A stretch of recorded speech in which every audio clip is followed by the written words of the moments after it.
the man would leaflet for 7 hours and not even blink of an eye.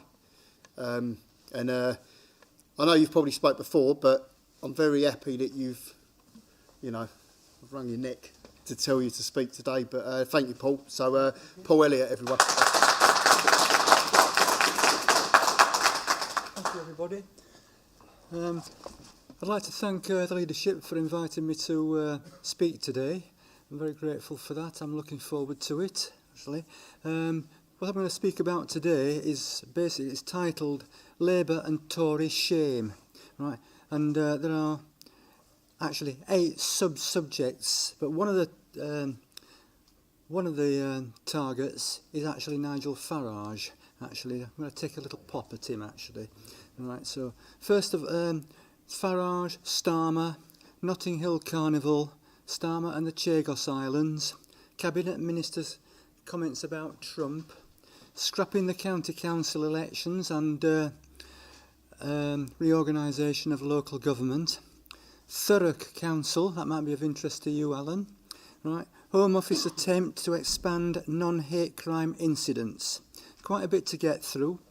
So let's start. For Nigel Farage. Trust Nigel Farage to be in the wrong place at the wrong time.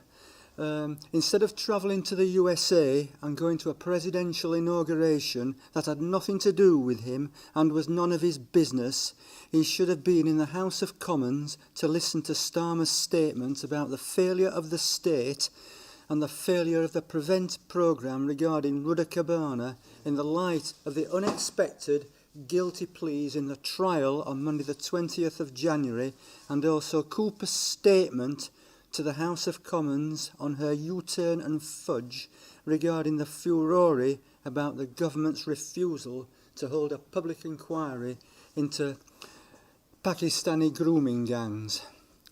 Farage was again caught flat-footed. Farage spends too much time travelling to the USA to pay homage to the President-elect and now President of the USA, calling him a friend.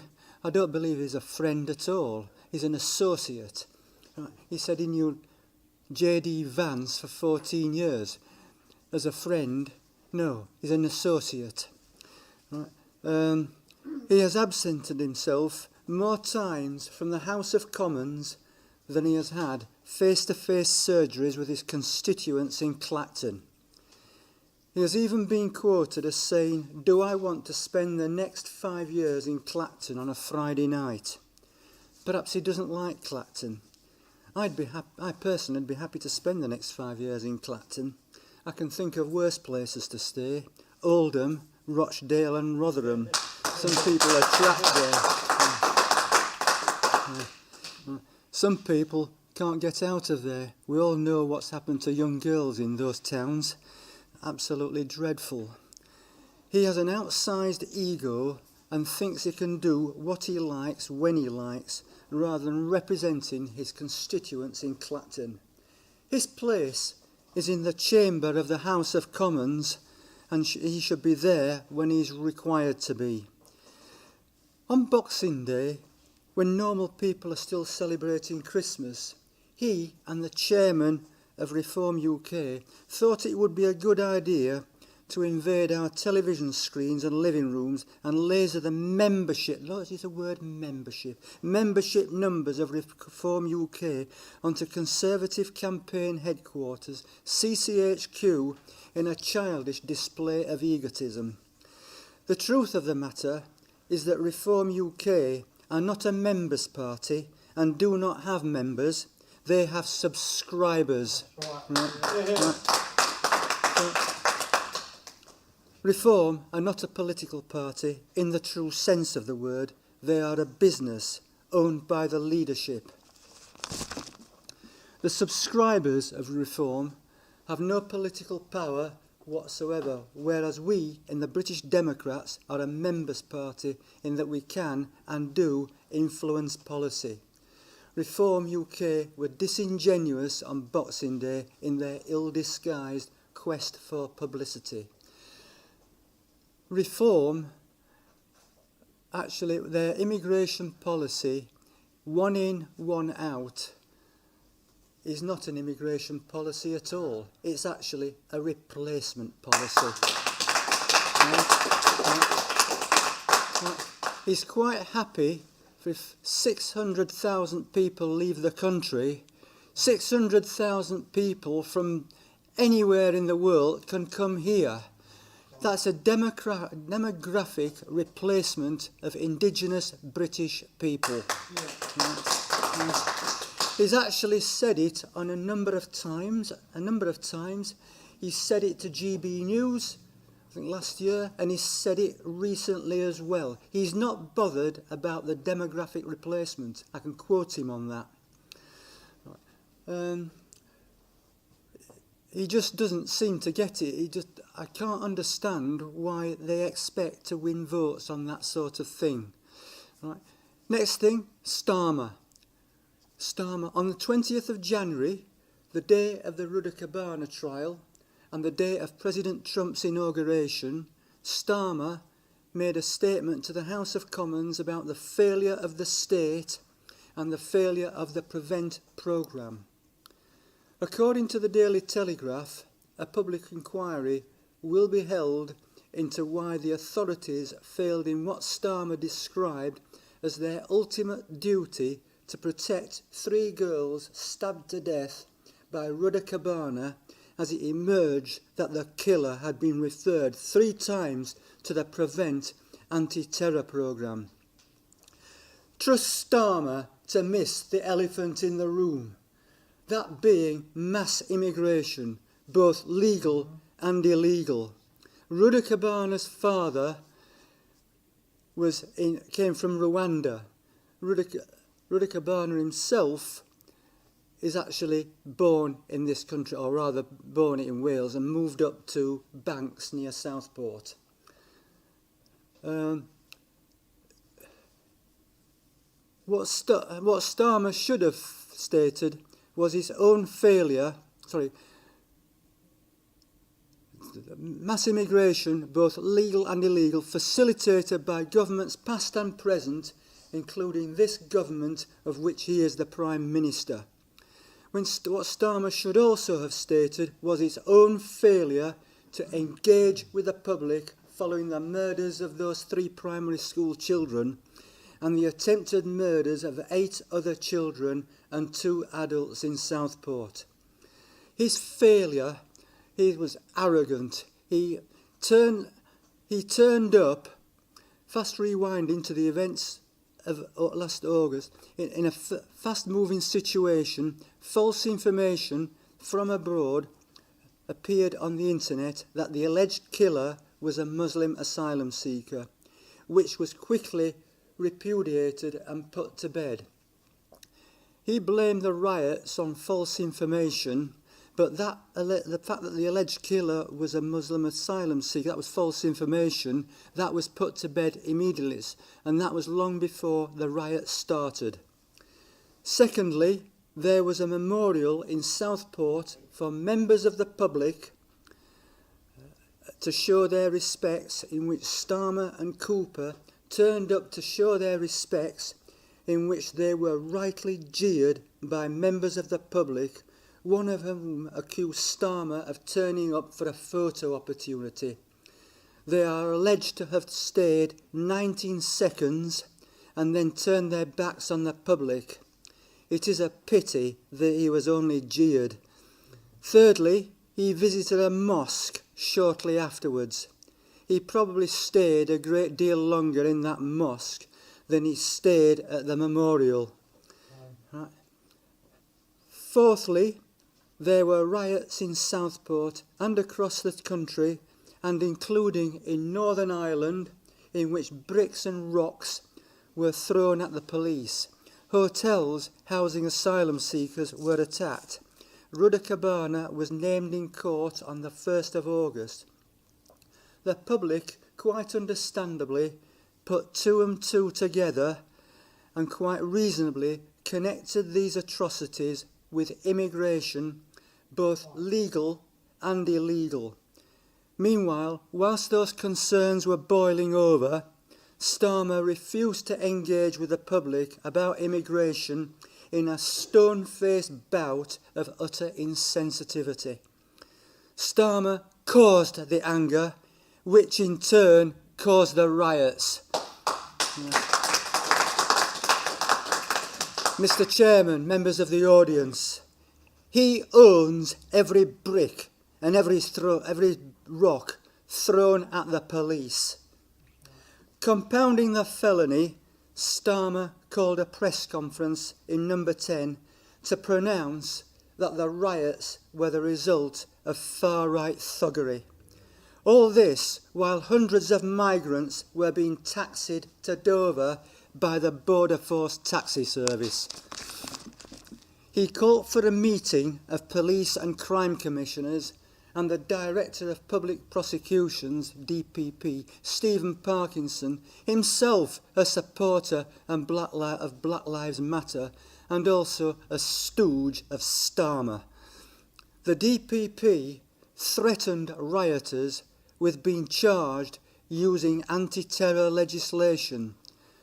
Whatever the rioters were, they were not terrorists in the true sense of the word. And I put that statement in the true sense of the word. In reality, they're not rioters. But the way that the anti-terrorism is worded, they can connect anti-terrorism to people who have got an ideology. And maybe they have got an ideology by showing their anger. It's absolutely ridiculous that they should be charged with using threats against them, using anti-terror legislation. Completely wrong. And in a similar case with Tommy Robinson as well. Rudy Cabana was not charged for a terrorist murder of those 3 girls, but Tommy Robinson could be charged with using anti-terror legislation for withholding his telephone number password from the police. He's up in court in March at some point. It is arrest of over 1,000 rioters were quickly made, including those who published hurty words on social media, and fast-track justice was implemented, all of which included prison sentences. In a gross insult to the country, the authorities, due to the shortage of prison spaces, career criminals were released onto the streets outside prisons where they were seen celebrating, all in order to make way for rioters and those who had published hurty words on social media. Absolutely outrageous. We await the convening and conclusion of the public inquiry which Starmer called for on the 20th of January. One hopes that it won't be a whitewash. Notting Hill Carnival. Now, I want you to just cast your minds back to when the rioters were in prison. Now, the fast-track justice. Right? Notting Hill Carnival. Listen to this. Fast forward 3 weeks from the riots in August to the Notting Hill Carnival. 349 arrests, including 72 for possession of an offensive weapon, 53 for assault on an emergency worker, 53 for possession of Class B drugs, 8 stabbings. A 32-year-old woman who was with her young child got caught up in the middle of a gang fight and who ended up in a critical condition fighting for her life. 50 police officers injured. 7,000 police officers were on duty at the Notting Hill Carnival, resulting in an £11 million police bill.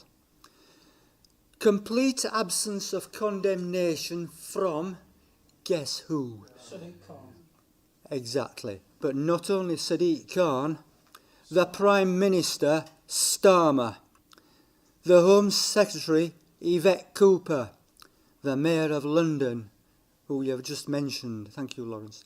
The Deputy Prime Minister and Secretary of State for Housing, Communities and Local Government, Angela Rayner. No surprise there then. Starmer failed to mention the Notting Hill Carnival at his lecture in the Rose Garden at 10 Downing Street shortly after the Carnival. He then went off on his European tour of France and Germany. Can the Greater London Assembly and ultimately London Council taxpayers afford this 11 million police bill, year after year after year?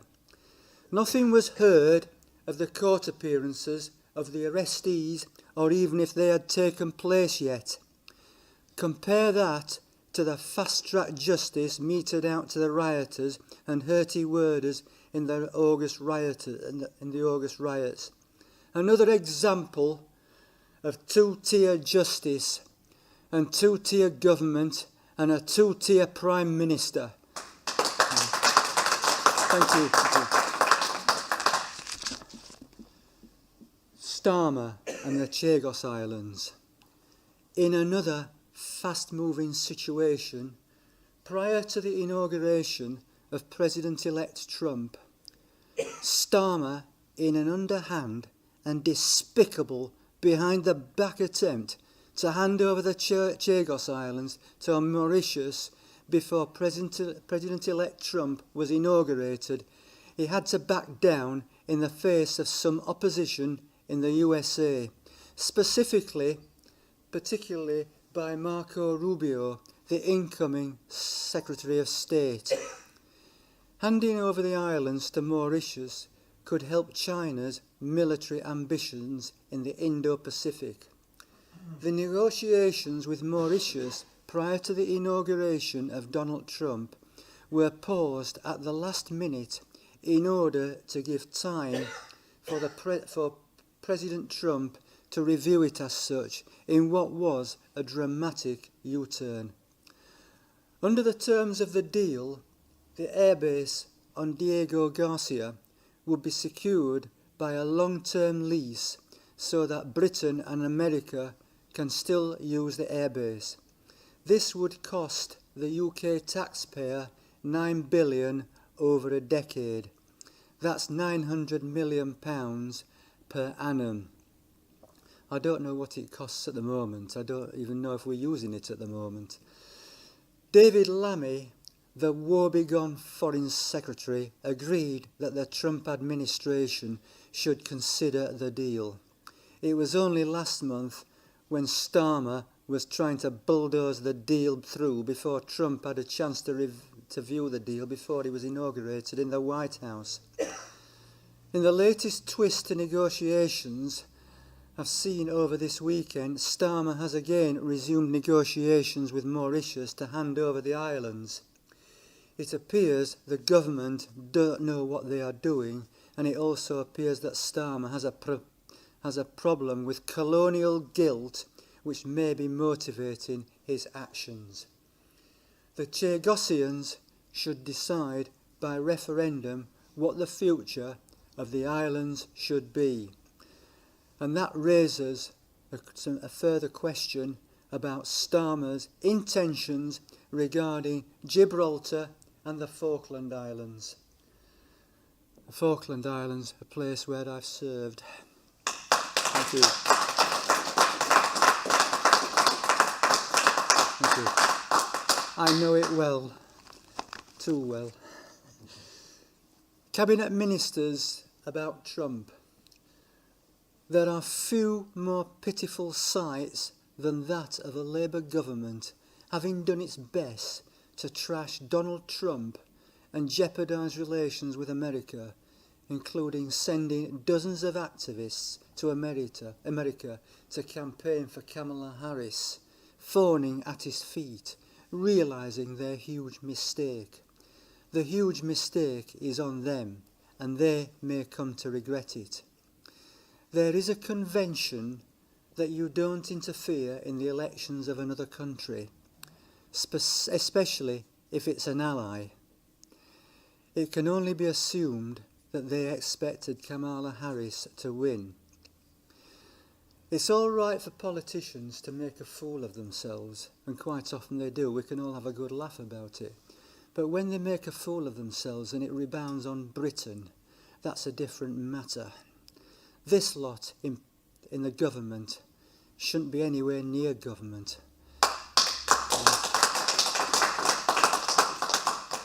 Angela Rayner shouldn't be anywhere near being the Deputy Prime Minister and the Secretary of State for Housing, Local Government, and what's the other one? Communities, that's right. She wouldn't get a job on checkout at Aldi. Well, she wouldn't actually, no. Here's some quotes. I've only got 2 quotes actually. Right, I think there's loads and loads of quotes. I have to find them. David Lammy, Foreign Secretary. Woman-hating, neo-Nazi, sympathising sociopath. Now he's grovelling round Donald Trump. Angela Rayner, Deputy Prime Minister and Secretary of State for Housing, Communities and Local Government, and I think also levelling up as well, actually. A buffoon who has no place in the White House. She has no place on the front bench of the House of Commons. Since Trump was re-elected, there have been Damascene conversions by cabinet ministers, and now they are going through hoops, being kind to Trump, hoping Trump will be kindly to them. There will be a great deal of weight on that word hope. Right. We await to find out if this government will be able to make a trade deal with Trump, but let's wait and see. We don't quite know what Donald Trump's reaction is going to be.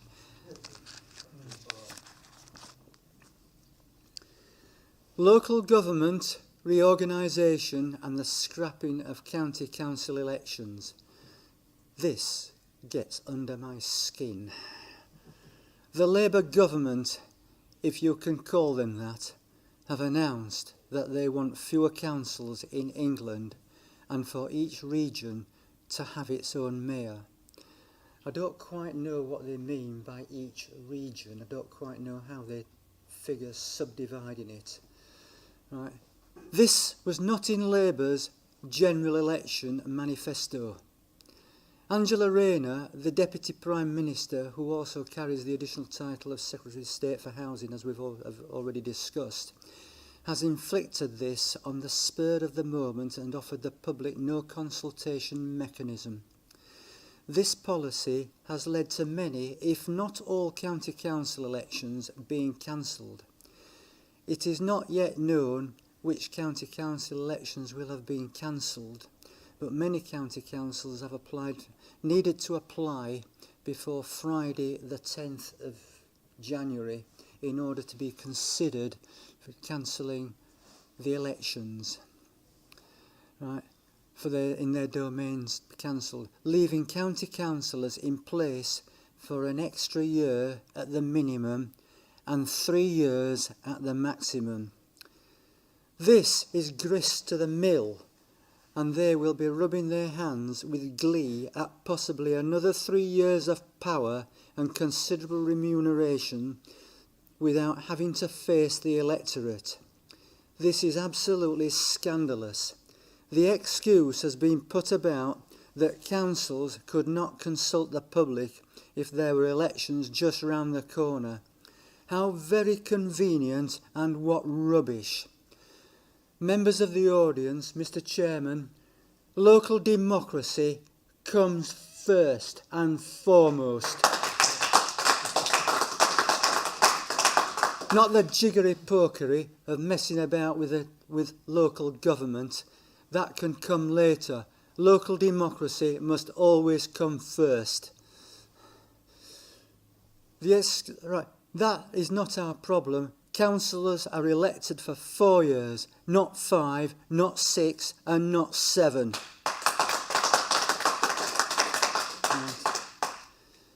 The devolution deal aims to give local politicians and officials, note the word officials, more control over services and potentially greater investment. What they mean is more control over where they're going to put housing for immigrants. It appears to me that it will do exactly the opposite.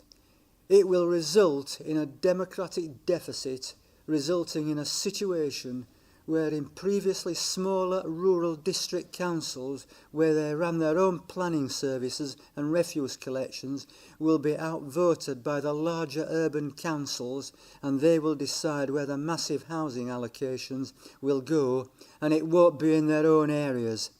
They will see the large green fields in rural councils and rub their hands with glee and vote to build there. The councillors in the previously smaller councils will have no power whatsoever, and neither will the residents of these smaller councils.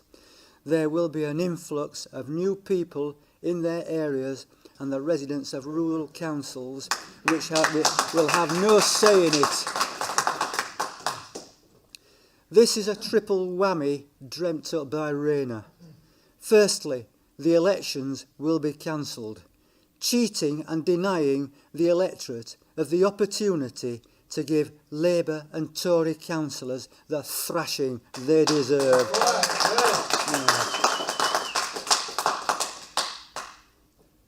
That, Mr. Chairman, members of the audience, that is an act of self-interest and self-preservation. Secondly, the massive housing allocations in their areas that they had no say on. Thirdly, a change in the demographic nature of what were their previous rural areas. That is exactly what Rayner wants. The Labour government has an agenda, and it gives them more control over fewer councils.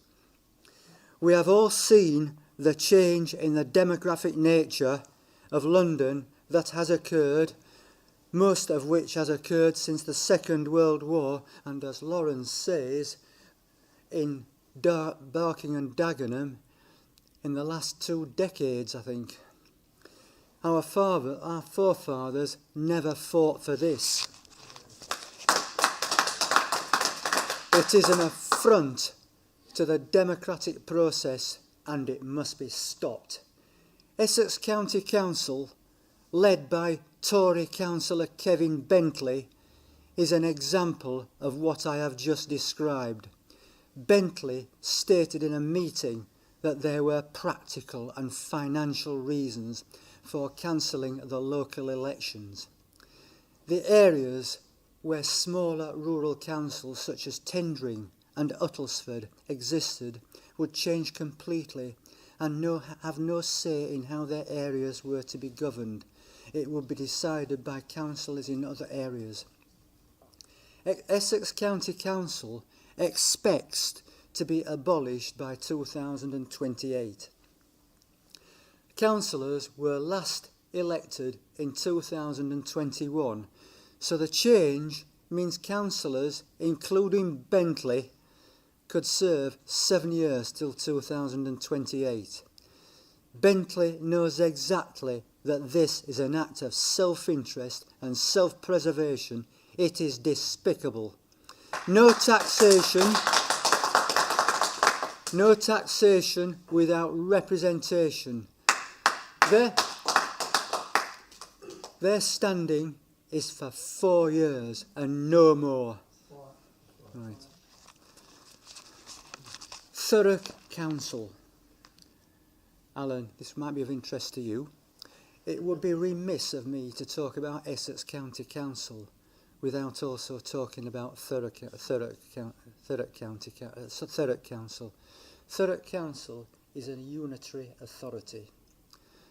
Thurrock Council has also confirmed it will ask the government to cancel May's local elections as part of the large-scale shake-up of local government in Essex. All 3 top-tier councils in Essex, Essex County Council, Thurrock Council and Southend Council, needed to write to the government by Friday the 10th of January to be fast-tracked for devolution and to postpone May's elections, Thurrock and Southend being unitary authorities. The change would allow the authority, with the rest of Essex, to join the government's devolution priority programme, and could mean the indebted council may never hold elections again. You will learn in a few minutes how indebted Thurrock Council is and who is to blame for it. The plans include a new combined authority with a directly elected mayor for 1.8 million people in Essex, and a radical reorganisation of 15 districts, unitary and county councils that would abolish and merge them into fewer unitary authorities. Essex could be left with between 2 and 5 councils, with the government to take the final decision about postponing elections for 1 year. What I'm told is 1 year, but it could be 2 years or 3 years. Thurrock Council, a relatively small local authority in Essex, has amassed the largest budget deficit in local government history. How? As a result of ruinous business deals involving huge sums of public money. The big question, especially for the local residents left counting the cost, is how this was allowed to happen. I should mention that I've actually copied this directly from an organisation that did some research into Thurrock Council. That is the Bureau of Investigative Journalists, right? And they did the research into Thurrock Council. It's going back about a decade, right? So I'm actually reading directly from their report.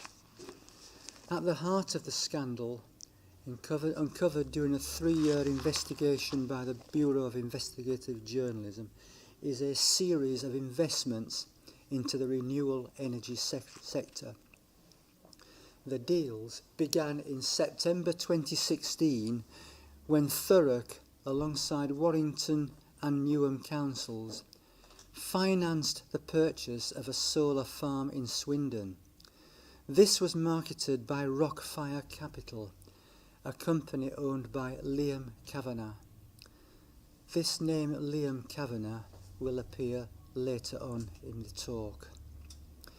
Over the next 2 years, Thurrock helped Kavanagh to buy 53 solar farms across the UK. As part of these deals, hundreds of millions of pounds of taxpayers' money was poured into bonds issued by his companies. The interest payments that Thurrock received from these loans were then used to bolster the Conservative-run council's budget. So what went wrong? Part of the problem was the way the investments were financed. Thurrock borrowed £1 billion from more than 150 local authorities, and the short-term loans, many only a month in length, meant the council was perpetually borrowing from one council to repay to another. Robbing Peter to pay Paul. Yeah.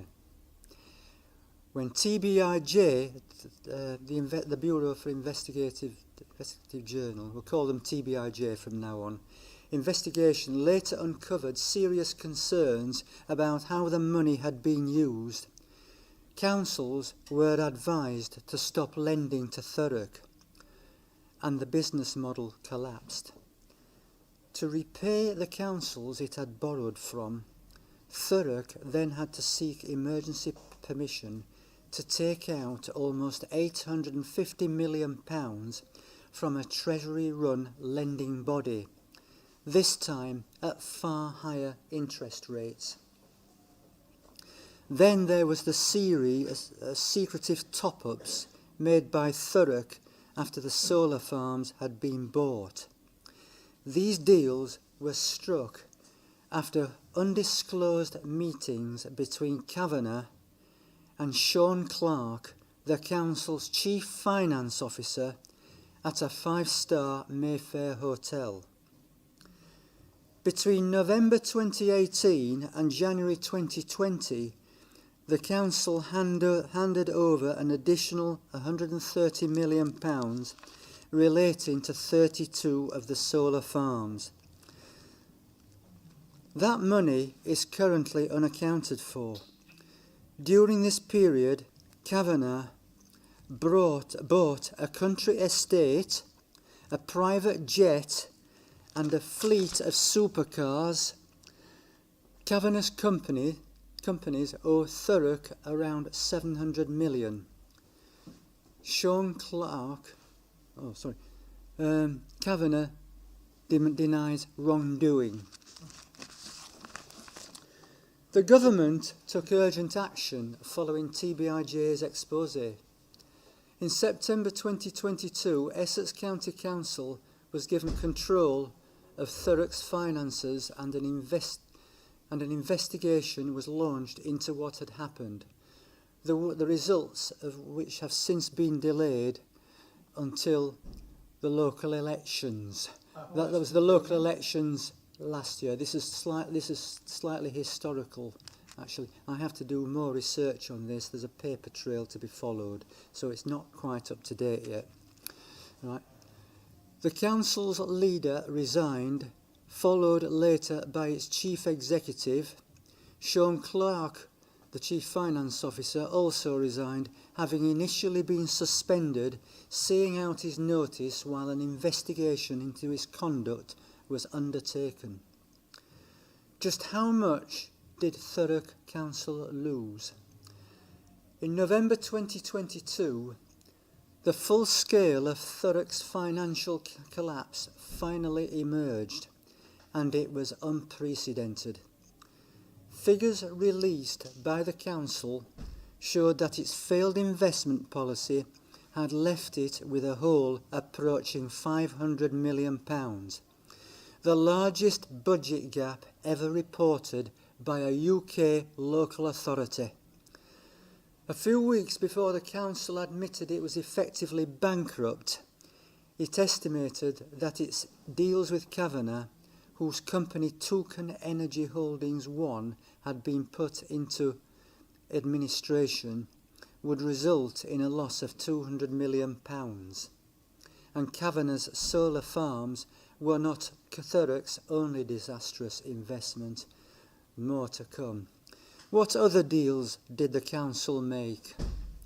Thurrock also has £94 million tied up in lender Just Loans Group, which went bust in June 2022, with the council as its main creditor. The loss to the taxpayer is expected to be £65 million. It has also written off almost all of a £20 million investment into PWE Holdings, which was supposed to use the money to expand its business supplying eco-friendly generators to leisure centres, but instead used most of the cash to set up a credit company. A further £14 million of taxpayers' money was lost after Chip Chip Limited, a wood chipping company, went into administration. Who is responsible? Why did so many of the council's investments go so wrong? Much of the blame appears to rest with Clark, the finance chief who oversaw the deals and the borrowing that financed them. In November 2022, TBIJ revealed that he had ignored repeated warnings about the unprecedented risks he was taking with public money.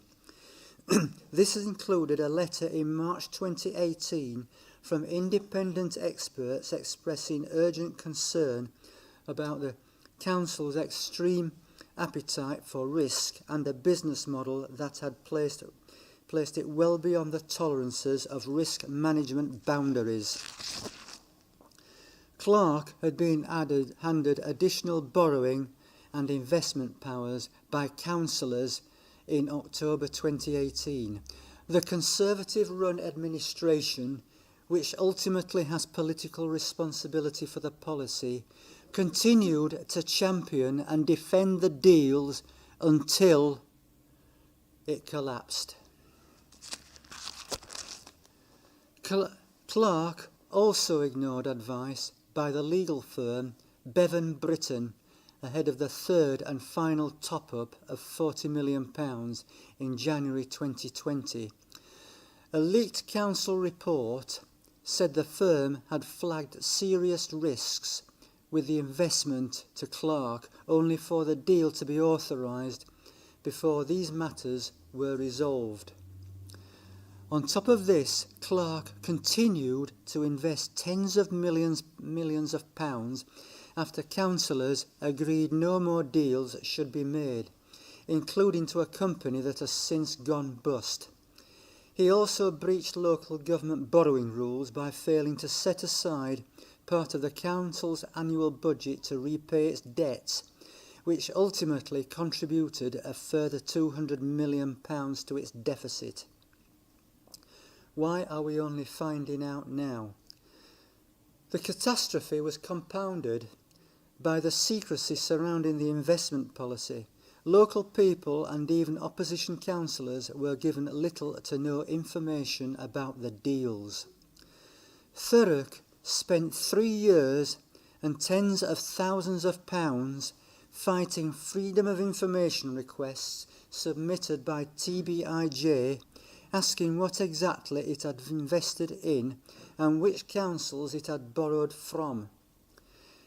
In October 2022, a judge-led tribunal ruled that the details of Thurrock's dealings should be disclosed due to their wholly exceptional scale, and suggested the council's reluctance to release the information was a wish to avoid embarrassment which public scrutiny of its remarkable financial activities would be likely to involve.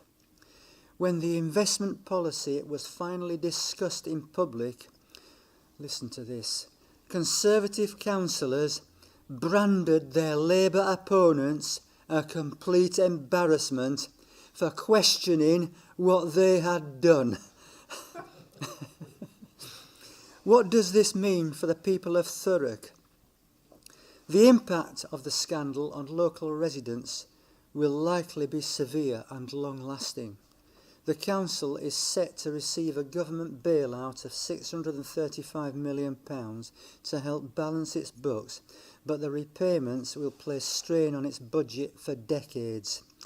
It has also been given special permission to impose a council tax rise of 10% without a local referendum, increasing household bills by hundreds of pounds a year.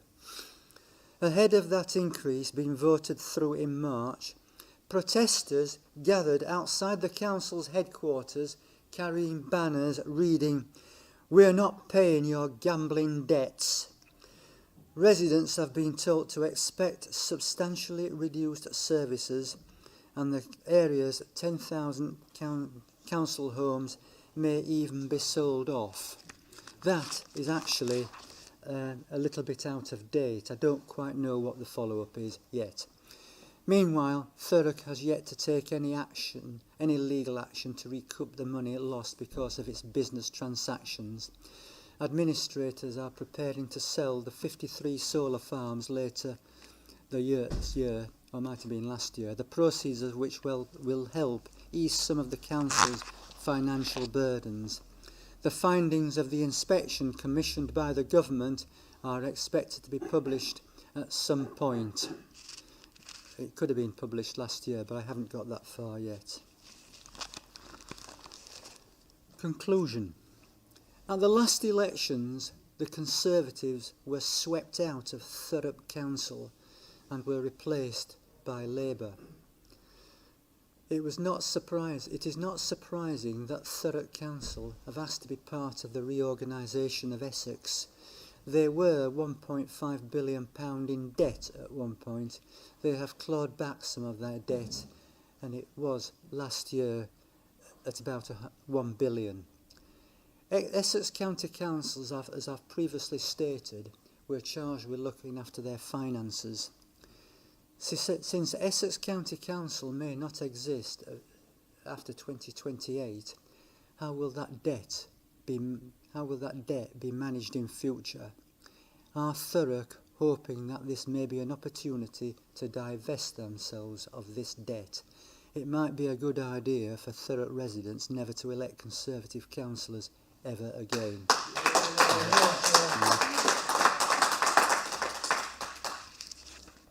Last but not least, the Home Office attempt to expand non-hate crime incidents, NHCIs. The Home Office, led by Yvette Cooper, set in place last year an attempt to expand the existing use of non-hate crime incidents, NHCIs, and reverse the order by Suella Braverman, a previous Home Secretary, in June 2023 to police to stop recording non-crime hate incidents, which did not meet the criminal threshold but were logged by police regardless, just because someone was offended. Just remember, in this country, nobody has a right not to be offended. The new report, written by Sprint, says the Home Office, which was leaked to a group called Policy Exchange, should reverse the previous government's code of practice. The review, called a rapid sprint, was ordered by the Home Office last August as part of work to develop a new counter-extremism strategy. NCHIs were introduced after the murder of Stephen Lawrence to monitor situations that could escalate into more serious harm. The Home Secretary has proposed expanding the use of NCHIs in relation to anti-Semitism and Islamophobia. The report suggests that any changes would encompass all 5 protected characteristics, which include hate based on race, disability, sexual orientation or gender reassignment.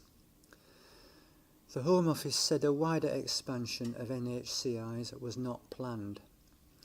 In its section on the extreme right, and to listen to this, the Home Office report states claims of two-tier policing, where 2 groups of allegedly treated differently after similar behaviour, are an example of a right-wing extremist narrative which is leaking into mainstream debates. I get the impression from this that they are going to be trying to control what we speak and what we write. The report adds that grooming gangs are an alleged problem, frequently exploited by the far right. The alleged problem includes the public who have been labelled far right for raising concerns about young girls being raped by grooming gangs. I mean, that is just unbelievable. I don't know who these people Sprint are who actually wrote this report, but I would suggest they should never see the light of day again when it comes to writing reports like this. The Prime Minister faced accusations, including from Elon Musk, that police were treating far-right protesters more harshly than minority groups. Home Office sources rejected the claims. Policy Exchange also makes other recommendations, such as introducing a new crime of making harmful communications which cause psychological harm or offence, and looks to focus on other forms of extremism, including misogyny, violence against women and girls, spreading misinformation and conspiracy theories, and the online subculture called the manosphere. I don't quite know what the manosphere is at the moment. Policy Exchange said the Sprint's critique of the two-tier policing issue, tarring significant swathes of the public as far right. Policy Exchange also warned the new approach was also in danger of deprioritising Islamism, which was responsible for 94% of all terrorist deaths in Britain since 1999. This new approach also risks swamping already stretched counter-terrorism interveners and counter-terror police with tens if not hundreds of thousands of new cases, making it more likely that dangerous people will be missed according to Policy Exchange. Some of the definitions of extremism also threaten free speech, defining normal aspects of normal and legitimate debate as extremist. Cooper said it would map and monitor extremist trends and understand the evidence about what works to underpin a new strategic approach on countering extremism. Dan Jarvis, the Security Minister, said that ministers had rejected the reports on the wider range of extremism and expanding NCHIs beyond Islamophobia and anti-Semitism. According to Yvette Cooper, the findings from the Sprint have not been formally agreed by ministers, and they are considering a wide range of potential next steps arising from that work. So we don't know the full story yet. Conclusion. The report is called a rapid sprint and was written by Sprint. Until the report in full comes into the public domain, it is impossible to come to final conclusions. But from what has been leaked, this report goes way beyond common sense. It is pernicious in its outlook. It is a threat to free speech. There seems to be a focus on so-called far-right extremism. Most of the extremism is by Islamists, pro-Palestine hate marchers, as we saw since the 7th of October 2023, and prior to that, Black Lives Matter, BLM, following the death of George Floyd in the USA, which had nothing to do with Britain. Starmer accused the August rioters of far-right thuggery. Many people were so outraged at seeing asylum seekers coming ashore at Dover and expressed their outrage accordingly. They shouldn't have thrown rocks and bricks at the police, but Starmer contributed to that scenario. Who is to blame? It is chilling that Sprint have said grooming gangs are an alleged problem. It is not only chilling, but it's a serious problem which has been going on for years, and it's outrageous that the Home Office gave Sprint the light of day. The Home Secretary should have explained who are Sprint and where they came from and what legitimacy they had. The impression is given that they should not have been taken seriously. Thank you, ladies and gentlemen, for your time. I've gone somewhat over. Thank you.